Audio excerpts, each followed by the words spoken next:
siapa nih? Halo, aku Nashwa. Nah, Najwa ini kan profesinya sebagai guru TK ya. Jadinya kita kayak mau apa? Kayak mau dengerin ceritanya Najwa nih. Gimana pengalamannya jadi guru TK, terus ngadepin anak-anak yang pastinya banyak itu. Gimana susah senangnya gitu? Gimana? Coba ceritain. Kalau dari keasikan atau susah senang berarti kan keseharian ya, kegiatan. Ya, sebenarnya kegiatan anak TK kan nggak lepas dari bermain sambil belajar, mengenal ya dari hal-hal sederhana sampai mungkin ya mungkin terkesannya middle rumit lah. Cuma nggak yang sampai terlalu sulit gitu. Jadi kalau untuk keseharian ya kita biasanya mengawali dari pokoknya membangun mood anak dulu biasa ya, dari entah itu nyanyi. Biasanya apapun kalau bisa itu semua dibuat asik, jadi kayak kalau nanya kabarnya nggak bisa kayak kabarnya gimana, atau mungkin sekedar siapa yang nggak hadir, nggak hadir, itu nanti biasanya kita buat lagu. Jadi biasanya untuk nanya kabar tuh kita harus bikin anak tuh termotivasi untuk kayak, oh cara jawabnya seperti ini, cara menyampaikannya dengan baik itu seperti ini. Jadi anak-anak ya terbiasa, jadi pikirannya mereka tuh mindsetnya terbentuk kalau seseorang bertanya bertanya dengan baik, dengan lembut, mereka juga akan jawabnya oh harus dengan sopan. Berarti kayak kita harus mood kita harus terbentuk dulu gitu ya. Iya. Ya, kalau untuk gurunya yang memastikan selalu dalam keadaan baik, semua guru pasti seperti itu. Entah dari TK, SD, SMP, SMA pasti memastikan dalam kondisi baik dulu agar bisa apa yang dia sampaikan pastikan tersalurkan dengan baik kepada anak muridnya. Nah, untuk dalam sistem pembelajaran gitu kan anak-anak TK kan banyak itunya kayak gimana sih praktek-prakteknya gitu. Mereka mengikuti dengan baik atau gimana? Kalau untuk urusan praktek dan ya mengikuti dengan baik atau tidak kan itu kembali ke anak masing-masing.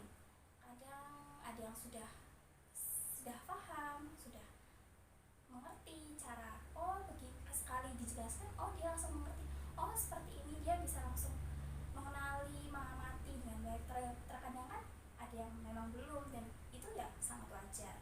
Jadi kayak kalau untuk bahkan untuk satu kegiatan aja itu nggak bisa untuk hanya dalam waktu yang singkat, itu nggak bisa, pasti untuk butuh proses yang berkali-kali untuk bahkan untuk menjelaskannya aja kayak seperti ini, itu nggak akan bisa langsung dijelaskan dalam satu kali penjelasan, itu nggak akan bisa, harus berulang kali, bahkan kadang harus dibicarakan satu-satu secara personal karena memang karakter anak kan beda-beda.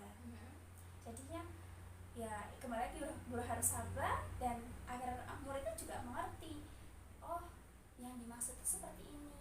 Kalau ya terkadang memang ada yang belum bisa, bahkan benar-benar nggak bisa mau dijelaskan sebanyak apapun, tapi ya karena kami guru, jadi sebagai guru ya kami kembali lagi membimbing, nggak masalah, karena tugas kami kan di sini mengajak mereka untuk bermain sambil belajar. Jadi tanpa paksaan, dibimbing pelan-pelan untuk oh mungkin setelah kami lakukan, setelah dibimbing mungkin mereka akan paham gitu, oh begini tadi bu guru mengerjakan seperti ini, berarti caranya begini gitu. Jadi setiap anak beda-beda. Berarti kita sebagai guru kayak sabarnya tuh kita harus ekstra banget gitu ya. Oh itu jelas, kesabarannya harus tetap terjaga. Kamu sekarang gimana sih, satu kelas ada berapa orang sih? Oh karena ini kan ada yang kecil dan besar, dan TKA sama TKB. Kalau untuk sebenarnya kan mereka dipisah karena pengelompokannya dipisah, jadi ada yang yang besar ini ada sekitar mungkin 10 sampai 11 anak. Dan ya mereka ya maksudnya untuk ukuran karena sudah masuk ke tahap akhir biasa kan mau masuk SD, jadi ya pertanyaannya mulai ya seputar kalau di SD itu seperti apa, nanti kalau lulus setelah TK itu gimana, ya mulai mempertanyakan, ya membayangkan masa depan lah kayak oh kalau sudah besar itu seperti ini. Jadi ya mereka udah mulai paham kayak oh nanti kalau sudah lulus TK itu SD, nanti kalau sudah SD SMP dan seperti itu. Kalau ditanya cita-cita juga mereka kebanyakan juga udah mengerti kayak oh cita-cita itu kalau cita-cita itu bisa tercapai kalau ini kita jadi anak yang baik, anak yang mungkin berprestasi. Jadi kebanyakan dari mereka alhamdulillahnya udah paham dengan kayak oh kalau sudah dewasa itu seperti ini. Oke. Nah, dari 11 atau 10 anak ini gimana ya ngurusinnya, gimana kayak tantrum atau berantem tuh gimana sih caranya? Kalau untuk ngurusinnya ya sebenarnya kadang ada saat-saat kayak emang serius sekali, kadang ada yang memang bercandaannya anak-anak aja, cuman kan kayak kita orang dewasa kadang kayak aduh agak khawatir gitu. Jadi sebenarnya mungkin bagi mereka apalagi laki-laki ya maksudnya kan biasa, apalagi kadang nontonnya kan yang beranteman. Sebenarnya ya kalau saya pribadi nggak masalah asalkan nggak melukai temannya. Kamu bisa dalam istilah tuh bermain aja, bisa kayak mukul yang biasa, nggak mukul ini. Berarti kayak bercanda gitu ya? Bercandaan aja, selagi itu nggak melukai temannya, nggak nyakiti temannya, dan pokoknya nggak membuat sakit temannya, nggak masalah. Yang penting tetap dipantau. Tapi kalau kayak udah itu sama biasanya Pak dipisahin dulu, jangan langsung dimarahin. Kalau bisa untuk korban, biasanya kalau untuk korban kan biasa deketinnya korban yang bisa dinakalin, divalidasi dulu kayak apa yang mana yang sakit, kenapa gitu, diajak ngobrol dulu biar nanti jadi mereka ini jadi nggak langsung bertindak siapa yang nakal yang mana gitu. Sebenarnya ya kalau untuk saya pribadi nggak seperti itu, jadi lebih ke perasaan korban dulu seperti apa yang kayak perasaannya, lalu kalau sudah berarti ya kita baru kita baru ke yang pelakunya. Nah, kalau misalnya ada yang tantrum nih gara-gara sesuatu kayak berebutan gitu, gimana kamu ngatasinnya? Kalau rebutan sebenarnya kadang situasinya beda-beda. Kadang mereka mau paham, kadang mereka sudah mau paham, tapi kadang tetap kekeh maunya gini, maunya misalnya mau main baloknya cuma satu, maunya yang ini, dia juga mau yang ini. Jadi ya karena bingung akhirnya gimana, biasanya kayak saya dekati pelan-pelan gitu, kayak siapa yang duluan tadi, siapa gitu, nanti ini gitu, oh kamu mau minjem gitu, minjem yang baik seperti apa gitu, oh nanti diajarkan dulu. Kalau dia diem nggak tahu, kita bilangnya, cara bilangnya seperti ini yang baik-baik lah. Kamu minjamkan nggak, boleh dipinjamkan nggak gitu, nanti boleh nggak gantian minjemnya, nanti kalau dia sudah dikembalikan gitu.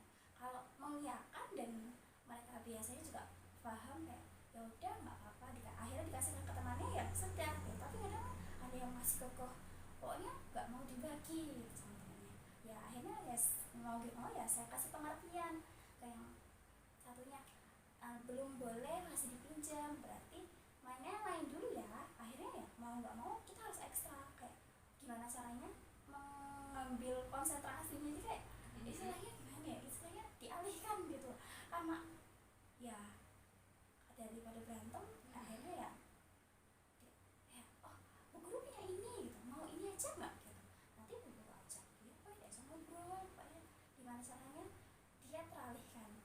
akhirnya berantem. Nanti kalau udah selesai ya baru nanti saya tawarkan lagi, jadi nggak melindunginya gitu, jadi ya udah diambil gitu.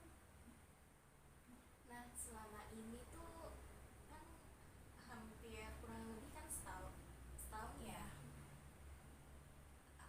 Praktek apa saja sih yang kayak seru banget anak-anaknya tuh, kayak oke aku suka banget nih sama ini gitu, praktek ini gitu.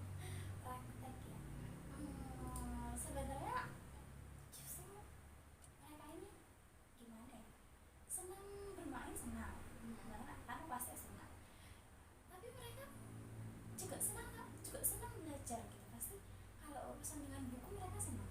Iya. Jadi kayak kalau misalnya nanti bisa kan ada waktu cerita, nanti guru yang cerita diperagakan gitu, nanti mereka kayak oh aktif bertanya gitu, nanti ya oh guru yang ini begini ya, siapa ini siapanya gitu.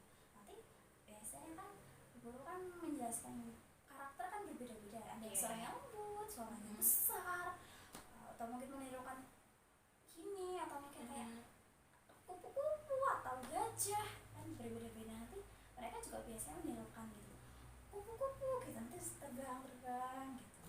Ya mereka yang penting dia siap, mereka suka diajak cerita, mereka suka cerita, kalau pokoknya bercerita mereka pasti suka.